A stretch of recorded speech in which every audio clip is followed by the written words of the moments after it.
Sir Handel. The new engines looked very smart. One was called Sir Handel, and the other Peter Sam. "What a small shed," grumbled Sir Handel. "This won't do at all."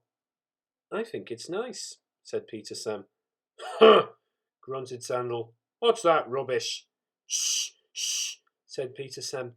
"That's Scar Louie, the famous old engine." "I'm sorry, Scar Louie," he whispered. "Sir Handel's upset now, but he's quite nice, really." Scar Louie felt sorry for Peter Sam. "Now, Sir Handel," said the fireman next morning, "we'll get you ready." "I'm tired," he yawned. "Let Peter Sam go. He'd love it."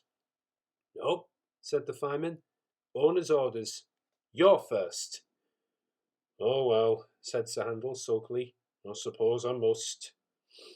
When his driver arrived, Sir Handel puffed away to fetch the coaches. "Whatever next?" he snorted. "Those aren't coaches, they're cattle trucks." "Oh!" screamed Agnes, Ruth, Lucy, Jemima, and Beatrice. "What a horrid engine!" "It's not what I'm used to," clanked Sir Handel rebelliously, making for the station. He rolled to the platform just as Gordon arrived. "Hello," he said. "Who are you?" "I'm Gordon. Who are you?" "I'm Sir Handel. Yes, I've heard of you. You're an express engine, I believe." "So am I, but I'm used to bogie coaches, not these cattle trucks." "Do you have bogie coaches?" "Oh, yes, I see you do. We must have a chat sometime." "Sorry, I can't stop. Must keep time, you know." And he puffed off, feeling Gordon at a loss for words. Come along, he puffed. Cattle trucks, grumbled the coaches. "We'll pay him out, we'll pay him out." Presently they stopped at a station. The line curved here and began to climb. It was not very steep, but the day was misty and the rails were slippery. "Hold back," whispered Agnes to Ruth. "Hold back," whispered Ruth to Jemima. Hold back," whispered Jemima to Lucy. "Hold back," whispered Lucy to Beatrice, and they giggled as Sir Handel started and their couplings tightened. Come along, he puffed as his wheels slipped on the greasy rails. Come on. His wheels were spinning, but the coaches pulled him back, and the train stopped on the hill beyond the station. I can't do it, he grumbled. I'm used to sensible bogie coaches, not these bumpy cattle trucks. The guard came up.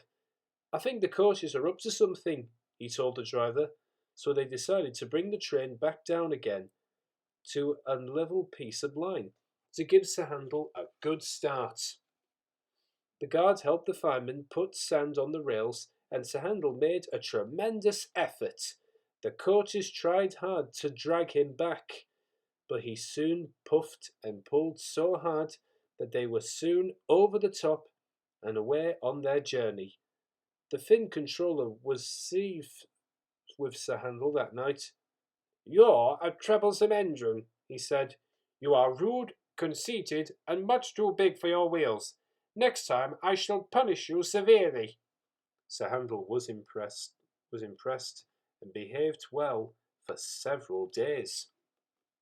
Then one morning he took the train to the top station. He was cross.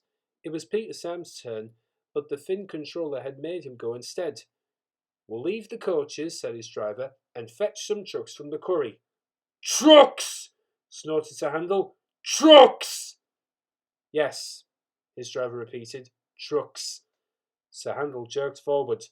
"I won't," he muttered. "So there!" He lurched, bumped, and stopped. His driver and fireman got out. "Told you," said Sir Handel triumphantly. He had pushed the rails apart and settled down between them. They telephoned the Finn controller.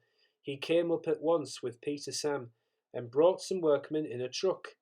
Then he and the fireman took Peter Sam home with the coaches, while the driver and workmen put Sir Handel back on the rails.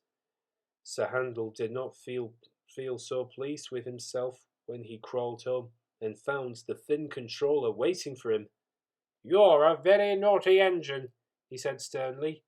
"You will stay in the shed till I can trust you to behave."